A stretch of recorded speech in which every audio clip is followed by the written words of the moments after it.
Good afternoon, Lee. Afternoon. You all right? I'm very good. Good. Back again. Back again for another episode. Nearly halfway through. Yes, nearly halfway through. It's like having a full-time job, no joke. Like when we created the podcast, it was, we'll just get a few guests on. Yeah. And it's been ruthless. How many subscribers are we up to now? Solid 40. 40. But we're brand new. We're brand new. We are brand new. Okay. The best way I like to think of it is that we had none. Yeah. So imagine if, do you know what? I saw an image. Imagine 40 people came in this room now and watched us. It'd be weird. Yeah, it'd be daunting. So actually, when you put it like that, we had 10 the other week. Yeah, we're doing all right. Yeah. We're only at 40. But look, they always say that it's like and subscribe. Is that what does that? Yeah, so we can maybe put a ticker across the bottom, say like and subscribe. Can we? We can do that. We'll look at the camera and do it. Like and subscribe. Like and subscribe. Anyway, straight in. We jump right out. Yeah. We've got a good guest on today to talk about business.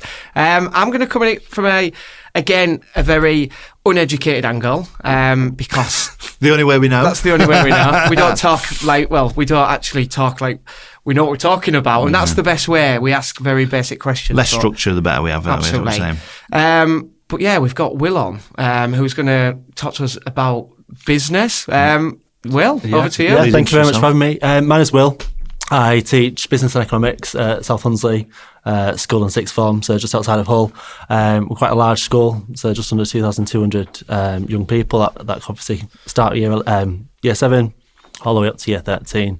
And I teach predominantly business and economics. Brilliant. And I put my foot on it straight away off camera, didn't I, by saying you do business studies, and you explained that this isn't the case. No, Please explain more. Yeah, so business studies went years ago. So where have I been? Where have I been? What hole have I been in? You don't have English studies and you don't have maths studies, so it's just turned business now. So right, so just business, and then economics. One word. Yeah, is that an addition, or does that come hand in hand? They're two separate subjects, really. Obviously, business is more sort of overview in terms of like the nuts and bolts of kind of commercial firms, whereas economics is obviously looking at policies and how it affects consumers and enterprises and the government, basically. I love business and economics. You do, so it should be a good episode, to be fair. No, I'm talking back at school as well. That was where it first started, the love. I think I said in the previous podcast about people that inspired you at school, and I did enjoy that. So it's is it still? So when I was at school many moons ago, it was all tailored at year 10 and above. Yeah, it's indeed. Is it still the case, or is it? And why is that? That's quite. Why is that? Very good question. So some schools do have obviously kind of key stage 3, year 7, year 8, year 9 enterprise programs, but I think due to kind of staffing hours and other priorities in terms of other subjects, I think it's been pushed on to kind of obviously just focusing year 10, year 11 in terms of getting that GCSE or sixth form or getting that A level in that sense. And is it down to maybe like the severity of it? And is it potentially, yeah. And one thing I love about kind of South Hunsley is because there's massive value placed on business as a subject. So we've got 170 odd students that do GCSE business, and then maybe 100 in terms of A-level business, and maybe 50 in terms of A-level economics. We've got decent numbers across the subject in that sense. Talk to us about how you even get into this. Because when I was 15... we know, you left school, skipped out with your McDonald's. And what got you into... What even made you think, I'm going to go and do something in business? Very good question. So I'm similar to yourself, Lee, in terms of like at school, I maybe wasn't the most academic student, but when I kind of picked business as an option at year 10, that was the one that sort of connected with me. And it's where I found that love for learning.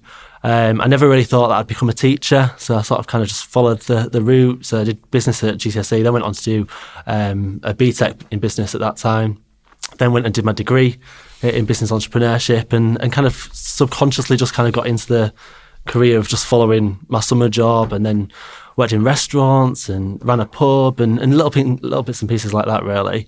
And then it wasn't until maybe 5 years ago now that I kind of consciously made that decision that actually I want to do something, and kind of I jumped back to that idea that actually at school business was the one subject that I connected with, so why can't I be that person that would allow other students to be able to connect with that subject. So that's when I so you came decided back to- in. I didn't know this. I didn't know this. We have been off camera, just having a little shower. Went out to the wild and then came back in. So you've gone out. You've been in the world. You've been doing lots of work, running a pub. Yeah. So and then you're like, I'm going to go back and teach this then. Yeah, so I can use that industry knowledge that I've had, obviously in the classroom, and show kind of the real world I aspect. love that. Yeah. So how did you? So that route back in then. Yeah. What does that look like? So I did a kind of a route called School Direct at the time. So that was 4 days a week in school. So from day one you were in school, obviously just kind of observing for the first few weeks, getting kind of the grasp of what a school looks like, how it works. For the final day you'd be at university. So for 4 days, that's when you're working towards your QTS, so that qualified teacher status. And then the final day, so the Friday, would be working towards that PGC. So that's the theory side, the academic side of teaching. Whereas obviously the practical side is actually that QTS and working Monday to Thursday, delivering classes obviously as the year goes on. So It's good. I think what interests me is that vision of going out, working, and then thinking, I want to come back in and teach. Why would I want to come back in? Why would you want to come back? And and I think it's fair to ask. What was it? Was it a pull because you feel like there was a purpose there? Because we've stepped out and you run business for years, but the thought of going back into an education to teach about it, I don't know. What's the I pull? don't know. It was maybe a couple of things. I'd kind of been working in hospitality, and obviously, like I said, the pub and the restaurants and bits and pieces for 5-6 years. I think I just got a bit bored of that, to be honest with you. And then that's where I kind of thought back to that idea of actually teaching was potentially an option. And that's kind of where I jumped into applying for initial teacher training and going from there. I thought I'll give it a go and see how we get on. Fair play. Yeah. So how did you end up at Teal then? Yes, this was 2 years into my teaching journey. So I qualified as a teacher, managed to get a job at sixth form college specifically, and then a job came up at Hunsley, so South Hunsley. Obviously you start doing your digging, don't you, and what have you. And I found that in terms of a trust, big things that they're interested in is obviously that you're employed as a professional, so you've got that professional trust. There is the value on business at Hunsley as a subject. And obviously kind of went and did that kind of visit to see whether in practice is this what it's actually like as a trust, and that's what I found it to be genuinely as they put themselves out there to be. So applied for the job and obviously successful in that sense. You probably sort of answered that a little bit. What does that recruitment process look like then? Was it similar to other roles you've been to, or is it quite specific? So I always think that kind of teaching interview days or selection days, I would say, is quite intense in terms of what you have to do. So it's a selection day? A selection day, interview day, whatever you want to call it. So obviously you've got to teach a class, so a mini class, 20 minutes up to an hour, depends on the establishment. Really? Yeah. Is this in front of people? This is in front of people, so a full class. Oh, this is how I'm getting a job. It's like me going saying, sorry to interrupt, come just do a survey for me so I can, and I'll get everyone to watch it. Come and get everyone to watch it, That's the future. We're so behind. Yeah, they want to see you in practice. They want to see how you are in front of a class. I had to teach, I can't remember how long it was, but it was about kind of the economic cycle. I remember my current boss being in the room and a colleague of mine being in the room and just kind of going for it. How would you prepare for? Do you get like a bit of a crib sheet beforehand? Not a crib sheet, but you get a topic, and then obviously you have to kind of just use your knowledge and kind of awareness and build it from there. This is easy coming on a podcast then. Yeah. I don't want to do a podcast. You just had to go and pitch in front of... Pretty much. It's Dragon's Den. Yeah. As in, maybe is it The Apprentice? Yeah. Yeah, that's logically. That's The Apprentice, Sort of do the pitch and... work in front of the judges. Yeah. Karen Brady and all them. That's what you did. Well, that's it. And then obviously you got the kind of interview aspect of it as well. And there may be some sort of written tasks. So I've been to job interviews before where you've had to do like an exam response as well to see how good you are in terms of writing under exam conditions. And so we know Will's qualified to do business then. Yes. He's been out there, he's done it, he's come back in, he's been in front of the judges. Yes. And now you're teaching. Yeah. So let's talk about this business side of it and what this looks like. So I didn't have business studies. Is that, no, we're not calling it that way. No, can't call it that anymore.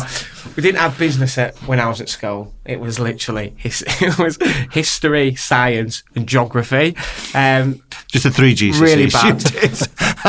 What does it look like for a 15-year-old trying to learn business? Yeah, so everyone thinks it's literally the practical aspect of let's start a business or let's look at what we need to do to start a business. But because of kind of the bounds of what a GCSE needs to look like, it's more of the academic side of things.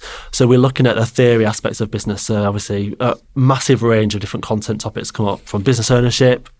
We're looking at kind of impacts and influences of the economy on individual businesses and firms. We're looking at what customers want, and obviously loads of different kind of topics. Marketing fits into there, finance fits into there. So what we're essentially doing is providing our students, whether it's Key Stage 4 or Key Stage 5, that fundamental knowledge of how to be an informed citizen or informed kind of commercially minded individual going off into society. Because at the end of the day, every student that we teach is going to, in some respect, have some interaction with commercial operations, whether they're going to start a business, whether they're going to be an employee, or obviously just kind of being a customer of an organisation as well. Our previous guest, Giselle, I want to talk about this. Obviously, teaching. She was involved with the kids, but what age are you kind of finding out whether they're interested? Because at 15, you're getting there with what you want, but you kind of go in earlier at like 11, 12 to understand what their interests are? Not so much in terms of like the school, the way it pans out. Obviously, our students pick options in year 9, so at 13, 14 years old, they pick their options in terms of what they want to do for GCSE, and then we pick them up at the beginning of year 10. On that GCSE in business.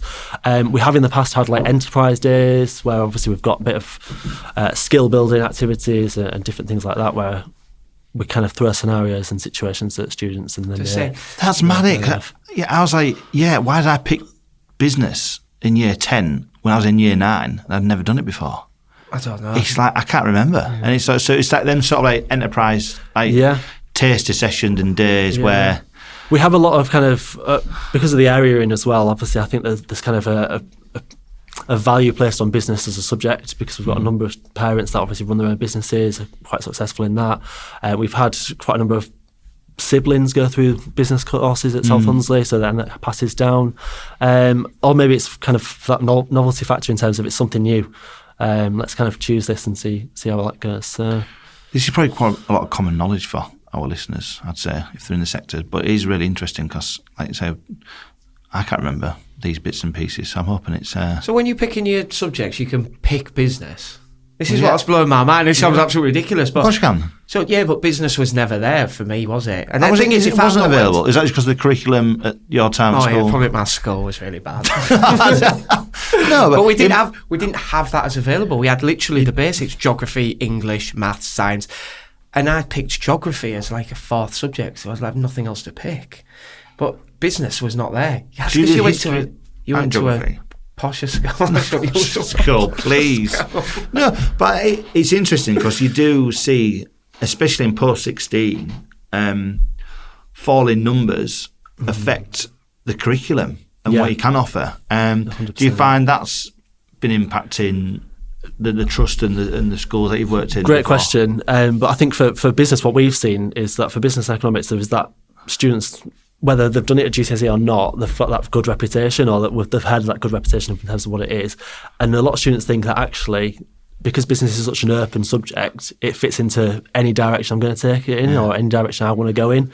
So I think for us, it's not affecting numbers in terms of Key Stage 5 in that sense. Right. I think it's that fresh, something fresh in it, something new compared to your bog standard sort of core subjects. It's like, 100%. I've had enough of them. I would have picked it. Do you learn about money then? Yeah, like financial stuff. Oh, that's a silly question, but like obviously business, you learn about money. Yeah. So again, we talked about this. It's my financial education was through my mum, and my dad, and my dad and mum were great. You know, they just ticked on normal parents, but they didn't have financial education prior to them. I was just part of the system that goes through, and I had to go out there, learn it all myself, and everything like that. And that was one part that was always missing. Like I remember leaving school, I think 16. You know, it's Halifax credit card or Halifax overdraft. Drawing 500 quid out to buy some like alloy wheels, and I'm like, yeah, I'm rich. Oh my God. Yeah, I know. Well, that was my financial lesson, wasn't it? It's just bad, and then you get sucked into a system then, and it's terrible. And we just don't teach kids well, saying that, obviously we do now in some spaces. His arm's still not sure now about like credit cards and APIs and stuff. I saw something the other day. I know I mentioned about Simon Squibb, and he did speak about this. He's like, we have a system where we glorify the credit score because you need more credit to get more stuff. So they're basically saying to you, get more debt and you can have this. But that's such a backward system because we just end up everyone just stuck in the system and not being able to get out of it. Being really materialistic in that sense as well. So it's like if you want if you want a car, get a credit card. If you want a house, have you got a mobile phone contract? Yeah. But, so we glorify credit scores when actually credit scores are really bad. We don't help the ones that have got no credit score who are sat with you have 20 to grand in the bank. a bad credit card sort of, or high interest rate, isn't it? Exactly. Yeah. There's not enough personal finance education in schools, I believe, in terms of where we are, because for the business courses, it is obviously looking at financial aspects for businesses and from that approach, whereas like, we do touch on it in what we class as CP, so that's like our approach to kind of PHSE or citizenship, but I think there does need to be like way more in terms of mortgages, credit cards, like you say, for our young people. Sort of life lessons, isn't it, as you get to that age. I spent my entire 20s just stuck in a hole. Not being able to get out of it. Credit cards. I shouldn't laugh, but it's just how we say it. But then, you look at like my mum and my dad, and it's like getting an overdraft and everything, it's all okay, it's all fine. But actually, when you're stuck in that at 21 years old, and you're trying to pay it off with your £8.99 an hour McDonald's wage, it's tough. And it took me years to break out of it. Good wage then. It was. It's quite funny. My mum and dad were of an ilk that, or of an age, shall we say, that if you couldn't afford it, you don't buy it. Credit's not the right thing to do. And they are a bit older, so there's that generation. And I remember after university moving to London and like living with my eldest brother, and that's all he lived on. Because he was in sales, and it was like bonus payments and salaries and stuff. But it was like, this is like the most key thing to use, because it's like I say, it's building credit scores, it's delaying payments, and it's managing your money in a way. But it's that mismanagement where people slip up, isn't it? Mismanagement. That's the thing, because bad credit is actually bad credit. Debt can actually be utilised very well when you start getting into advanced business economics, and probably Robert Kiyosaki, he's got he talks about being £1 billion in debt. He's got about 9,000 properties, all churning an income back in. But that's another level. That for the regular person, it's like one or two mistakes, and obviously that sets you back years. In terms of where you are. Absolutely is. Yeah. So are we on a finance podcast? I'll be honest, it's really interesting. It is, because it's just this whole world of business, and I think business in general is tough out there at the moment for different businesses. And one part of business that you can't teach is the feeling of what that is, the anxiety from potentially bills and invoices and all this part of it. You have to learn that yourself. You can't give real life examples, can you, at 15? Well, you say that, but we do try and make it as relatable as possible. Right. Now, I get what you're saying in terms of like kind of you've got these bills coming in, what we're going to do to pay for it. You can't show them that aspect in terms of actual the practical side of business, but we make it as relatable as possible. So obviously, the first thing I do in terms of year 10 is we get students to fill out this kind of profile about themselves, and that gives us an idea in terms of where they want to be in their careers, what their interests are, and kind of just general kind of overviews of who they are as a person, because it may be that I've not seen them in Key Stage 3, and it might be the first time that I've seen them from that first business lesson, essentially. So I've got a number of students that sell trainers on Vinted, and they're quite big into that. So two boys in my year 10 group, that's their kind of thing. So what we'll do is I'll kind of create case studies surrounding that idea, and obviously kind of then bring in the topic that we're looking at, and then that's how we can kind of build and make it relatable. Exactly. Or we've got a number of boys that are really kind of gym heavy, or kind of love the gym, so we can look at like the business of gyms and kind of make it relatable like that, essentially. So therefore students are a bit more kind of engaged with it. I always wonder who was the wheeler dealer back at our school. We didn't really have any, to be fair, but there was a lad that I know. Yes, trainers was incredible, buying and reselling trainers. That's a really profitable business if you can get it right. Buying them off eBay, bringing them in, cleaning them up, and then reselling them out. Multi-buy some Mars bars and then sell them on a 10p profit. No, what me? No, I was buying the Mars bars, sadly, at an inflated rate. But there was some clever people out there that used to do that. A lot of people are like family with like wholesalers. They used to go to Booker and I saw. It's nice when you got the students that are actually taking action on something, because that can bring a real life example back into the room, can't they? Yeah, that's it. Does that draw their attention away from the other curriculum, though, potentially, though, as in like the focus purely on the monetary or financial incentives? To be honest with you, not what I've seen. Those students, I've got like those students I've mentioned, they're totally grasped for business. They kind of really want to kind of know more. They're kind of high flyers, essentially, to some extent. So they sort of get it and they're sort of thriving on the back of it. Yeah, nice. That's it. So you're doing year 10, 11, aren't you? And then into sixth form as well. Into sixth form. Yeah.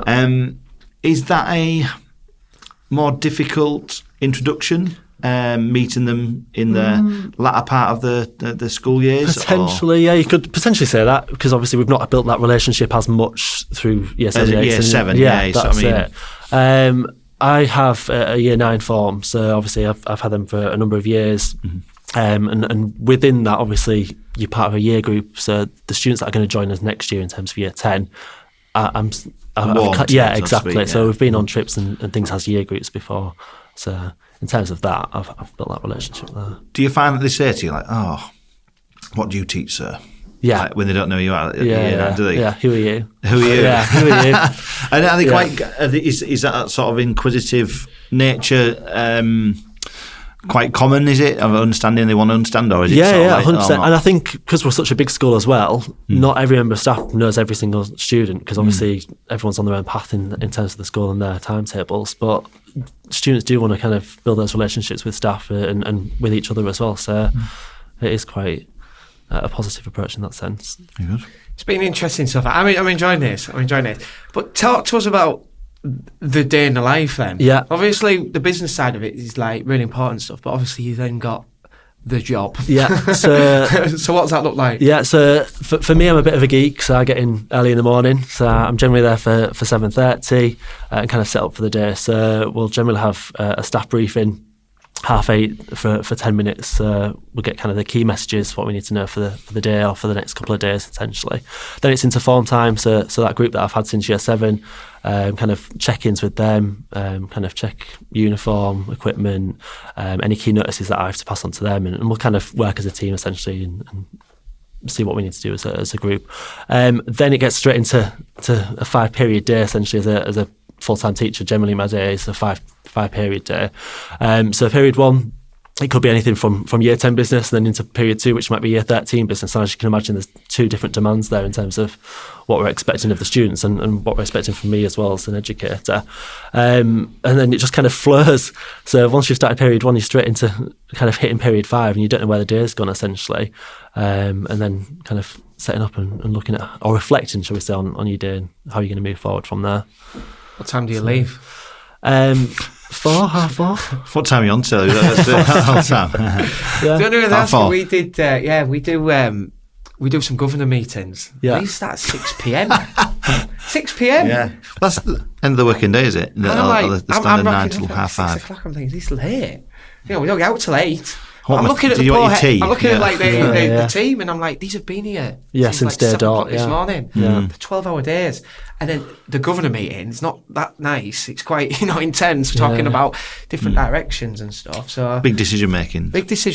So to do that at 6 o'clock on a night, it's quite intense. But the teachers tend to get out then about 4:30. So they're out unless we've got like staff briefings or staff meetings essentially, and then that goes on a little bit. As a person, if you're not in for 7:30, do you find that throws you? Do you have a bit of a wobble? Me in terms of myself? Yeah, just because I'm kind of so stuck in my routine of how I want things to be. Yeah. It's mad, isn't it? It's sort of like... Oh, don't knock the routine, it can really knock you off it. I think you look at education, it is routine, isn't it? It's like you have your set time parameters. Yeah. It's not like pupils can come in between 8:30 and 10 if they want to and they work later, but... Is that something that is with the world going as it is? Is it that flexibility, but then there's no structure on how you can teach certain lessons? Yeah. I guess it's... we're just talking about teaching now. But no, it's fine. That's the part one. What happens if you're poorly? Good question. So I've in my 5 years teaching, I've only had 2 days off. Touch wood, I've been all right in terms of illness. So generally, obviously, just email in, ring in. and set your cover in terms of where you are. But imagine how much chaos it must cause with a teacher. Generally, it's harder work to be off than it is to actually go in, because you've got to still plan the lesson, or you've got to plan some sort of cover for a non-specialist to go in and obviously deliver or kind of run in that sense. So what's that like? So if you're picking up, you've got a free period and you've got to pick up that geography.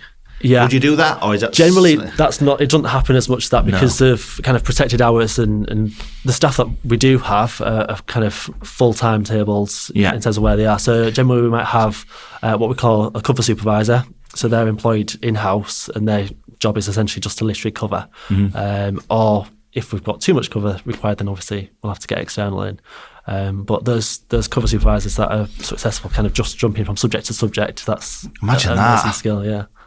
It's like a jack of all trades. Yeah, it is. Isn't it? Well, that's what teachers were always. That's what I always thought they were. Just they did everything. Yeah, but our form tutor was. Do we still call them form tutors? yeah, form tutors. Yeah.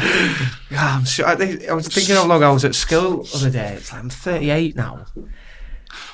So I was thinking, it's a long time ago. Come on, show you your maths. 23 years. But yeah, form tutors, they just did everything. They were, they did everything. They was the teacher, whereas obviously it's a bit more, which takes me on to the next question really. It's like, do you think business is the best subject in school? Yeah. Yeah, of course. We need to get a big teacher 100%. Podcast on with them all. Could you imagine it, like a round table of like teachers? It's like stating why your best. Subject's the best. Yeah. Yeah. We'll pick one. Yeah, I could go on about this for days, but like, I think so. No, I was just going to say, I picked up in, when was it now? 9 years ago, I picked up the book Rich Dad Poor Dad by Robert Kiyosaki, right? Yeah. I'd never done any business before in my life. I was always a sales guy. I was always the one that would go get the deals, but I read that book and it changed everything for me about money, about business, and it just spiraled on this like ridiculous. I've spent literally the last 10 years learning about business, and I absolutely love it. Yeah, I do. And now it's like I always look back and go, I wish my 20s I was more. Yeah, I was better, but I was just messing about, and that, I feel like I've come into my own over the last few years, and you're just practicing. Just a few years of practicing, mate. Messing about. I know. Imagine you as a business teacher. I'd be incredible as a business teacher. They'd be exhausted. The kids would be coming out like, I can't deal with it. It's just too much. It is that I'm all about action, failing, reviewing, and then building on that, and going again. So I'm constantly getting this knocked back. But I think that's a really important lesson in business. 100%. To keep failing and failing and failing. And learning from that, essentially. And learning from it. The book that you mentioned, that's all about kind of possibility, isn't it? And it's showcasing what is possible by just doing certain steps and habits and obviously building on that. And that's a massive thing in that sense. I think Richard Branson had like 7 failed businesses before Virgin. Yeah. You don't hear about him. But no, you don't. You just think, it's easy for him, billionaire or whatever his millionaire Virgin brand, but all the other failings he had before led him to that point, didn't they? Yeah. So. How do you teach resilience then? Because very good question. Yeah. So obviously that's one of the kind of the characters that we look at, or character traits that we look at as a whole school. And character traits are kind of looked at in our form time. So we'll do different activities on different traits throughout the year, and depending on what house you're in as well in terms of where we are in that. Loads of different kind of things in terms of looking at scenarios. Those enterprise days, that's another kind of approach that we can look at in terms of looking at teaching resilience skills. There is more that can be done on that, because obviously we've seen since COVID and various other things that students are less resilient or less willing to kind of give things a go because maybe they're afraid of failing, and that's a little bit of a... That comes with age. It really does, doesn't it? And resilience just gets taught as you get older. Almost like... like you fail. I'm at a point in my life now where I'd literally fail in front of everyone. I have done all the time. I'm very vocal on social media, and I'll just fail in front of everyone and go, that was cool. Let's start again. Yeah. But doing that at 18, not a chance. No, exactly. Because you're trying to keep your image, aren't you, as well? You are. That's it. It's quite a big, isn't it? Fear of failure, especially in younger years and teenage years, is quite... at any age, it's a big shoulder to sort of and carry. I think it could be taught earlier on, with with that, I saw again, like, you know, like when you're doing ticks and crosses on marking. I saw a really good article on this. It's like every cross is a failure. It's like, so if you do an exam, you're not very good at it. Like me in geography, it was like X, X, X, X, and it's like, it really puts you in a bad place. Like, you don't want to fail, but then you procrastinate because you don't want to make the wrong decision. Exactly. When actually failure is just natural part of it, part of life. Yeah.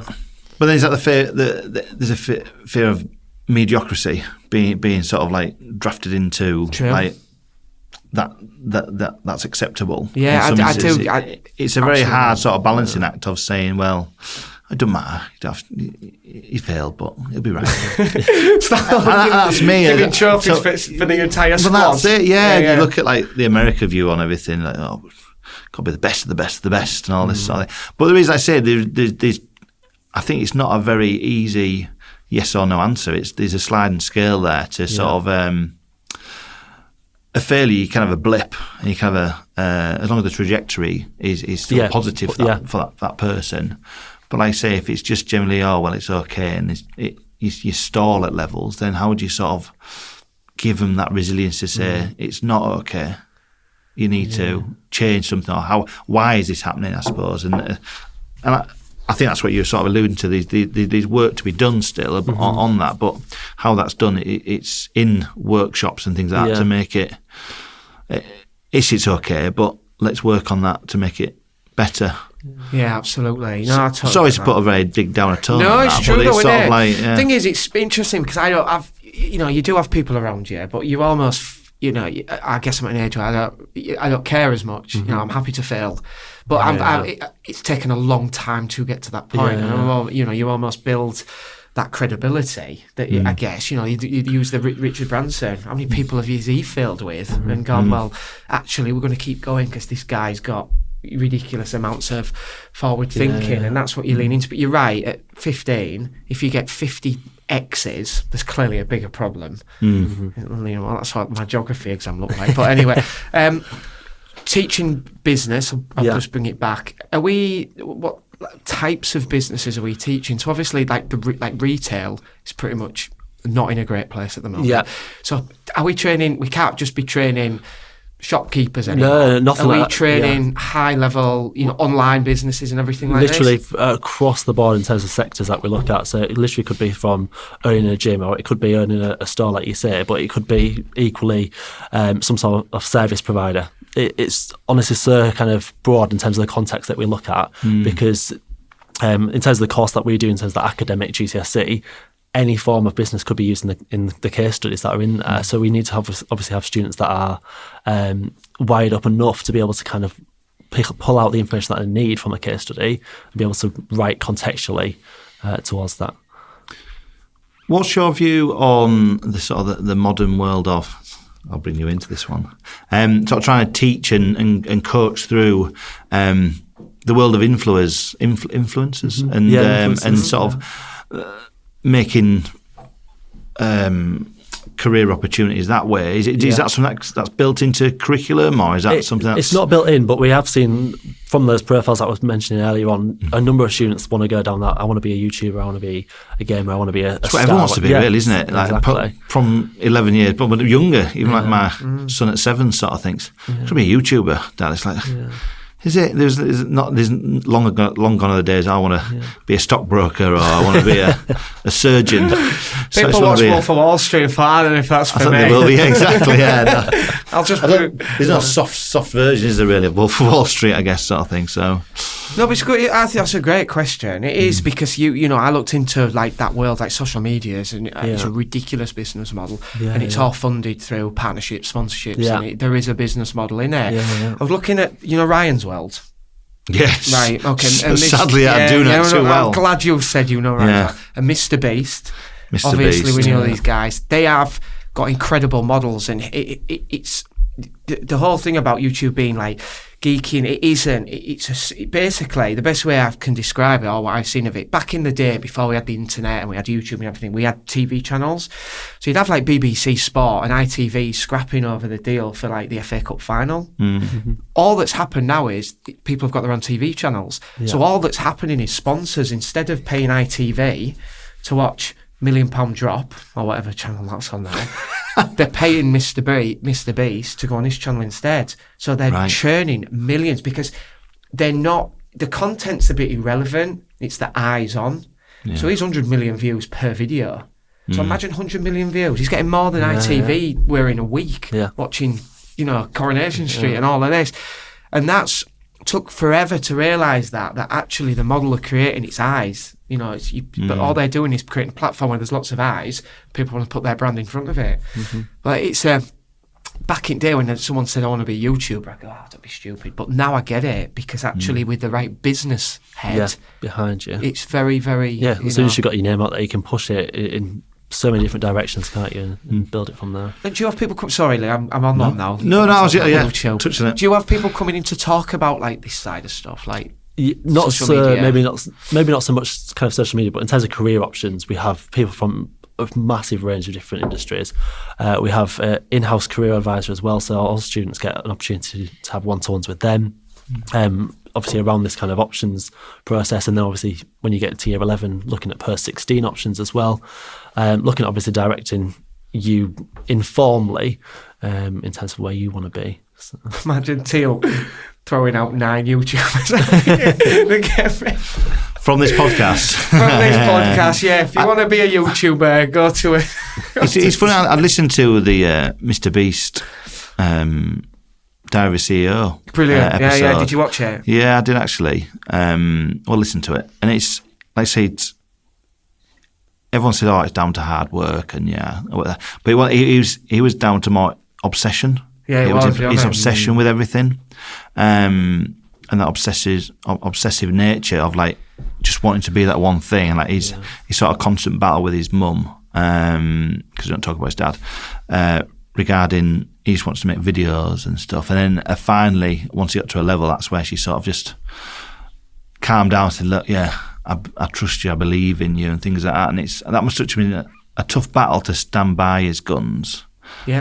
But then you go into like Ryan's world, as you say. It's like, how hard's Ryan having to work? He's like, it's almost like it's crazy. That's dare say child labour, but it's all. He must enjoy doing it, but it's like there must be a burnout point for that, because he's probably 12 now or something. I don't. It's been going a year, and there's so much content.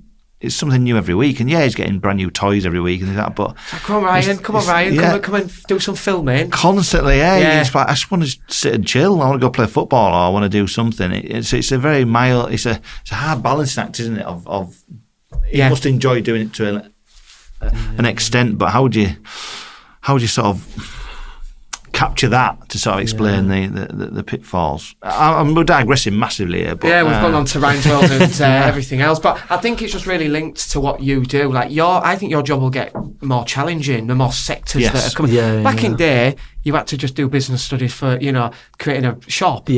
Whereas now, there's it must be ridiculous, is it? How many teachers is there doing teaching business? Because we're quite a big school, because we've got quite high numbers, we've got 5 of us in the team. Absolutely smashing team in terms of where we are.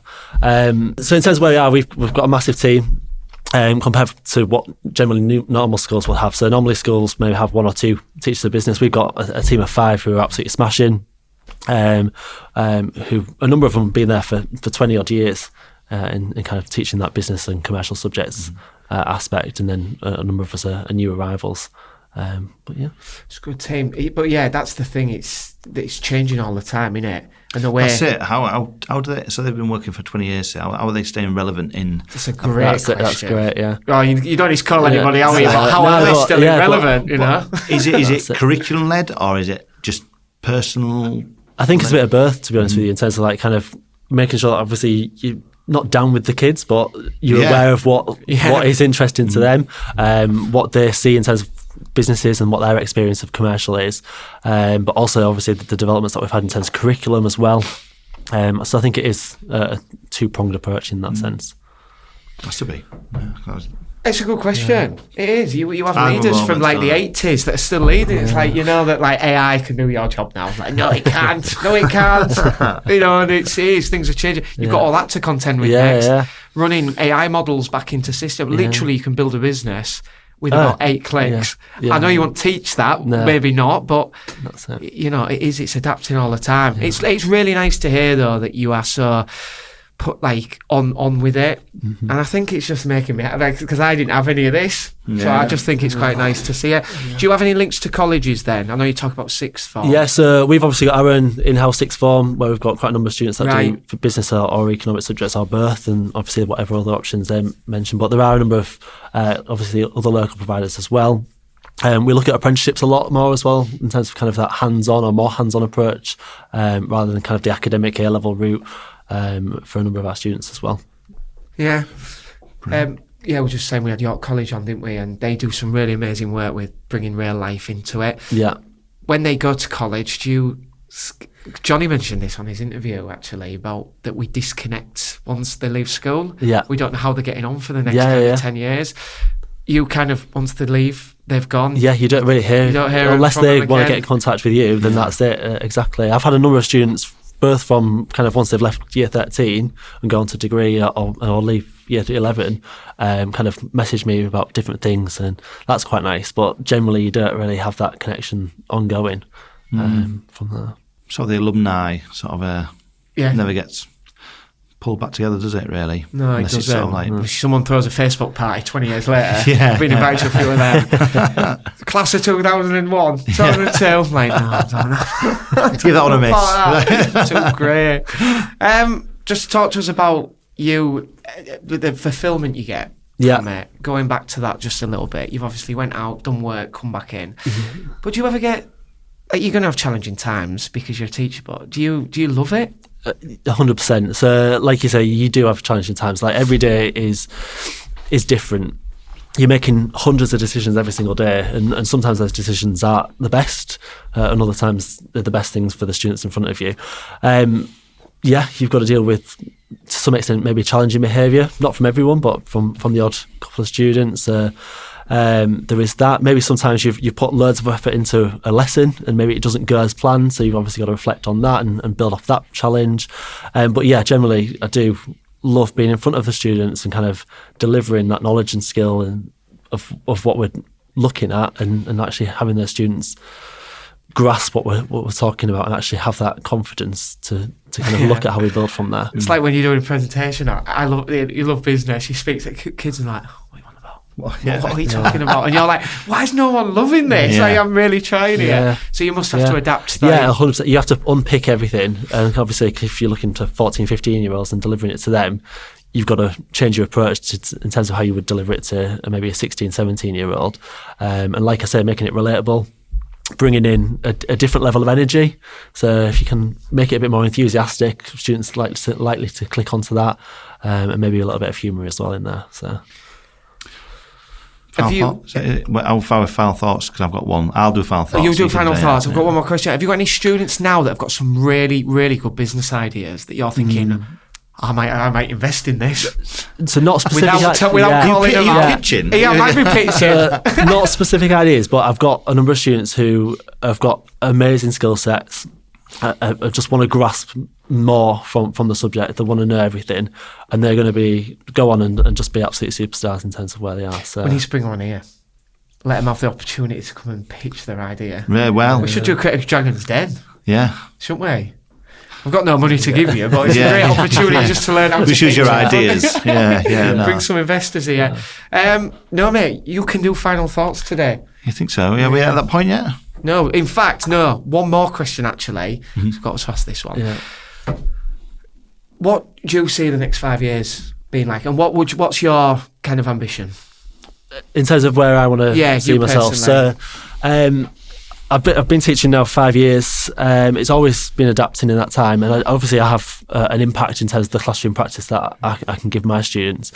I can see myself going down more of a kind of curriculum or teaching and learning leadership route as such, so maybe some sort of subject leadership role or something along those lines, maybe the direction or the organic direction from there. Head of business. That's a title vision, isn't it? We spoke about that. We need a purpose vision. Purpose. Okay, sorry. I like it though. Go on then. You can do final thoughts. I was going to say, what to any budding say, business and economics teacher. Yeah. What 3 things would you say make you a good business and economics teacher? Or 3 characteristics you need? Yeah, great question there. Survive. I know we've talked about it quite a number of times already, but making it relatable. I think you can't teach a concept such as, well, anything that we look at in business without a solid example. And especially for our 14-year-old students, like, we need to give them something tangible to hook onto. So making it relatable it is a massive one.